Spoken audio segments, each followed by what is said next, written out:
Hello friends. What does it mean to see through God's eyes?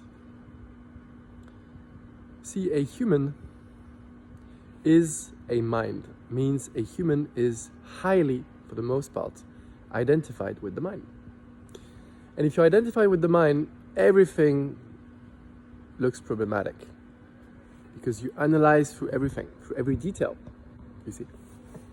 By doing that, you miss the big picture, that this is just a play, and this is being expressing itself through itself, by itself, for no particular reason. But this, you cannot see it with your mind. You cannot analyze it. You see, you need to drop your mind.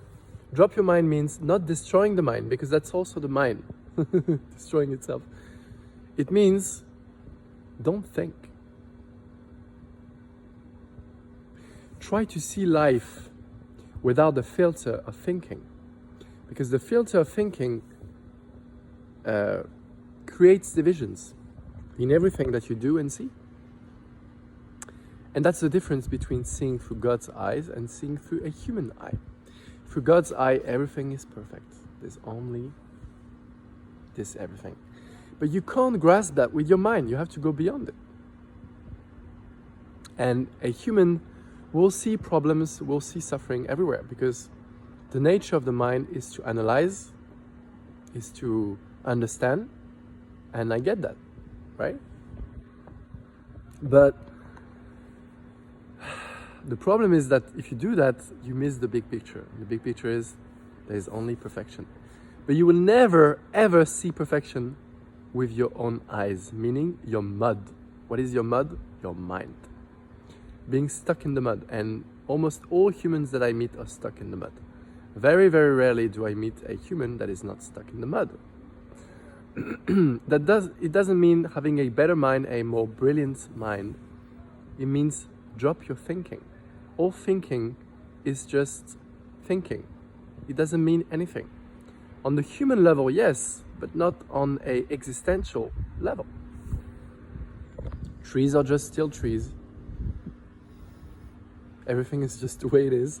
Even if you think that everything is wrong, well, it's just what is, you see.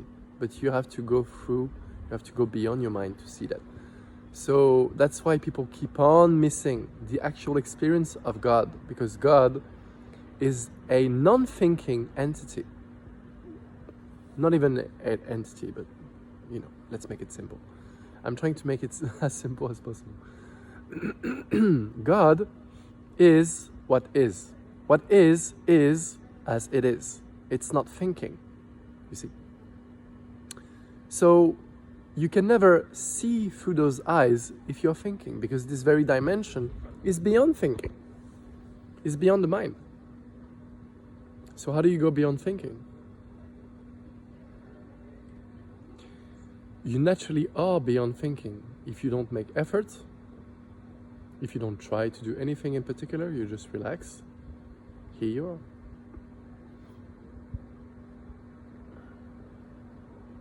And thinking is very overrated.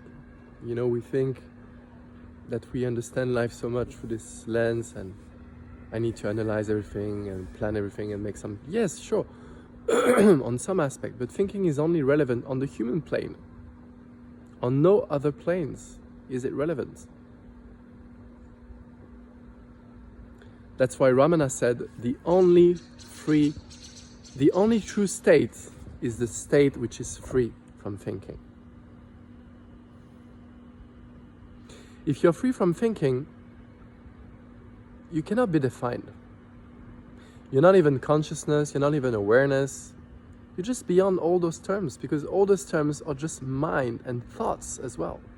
So if you drop your mind, nobody can define you.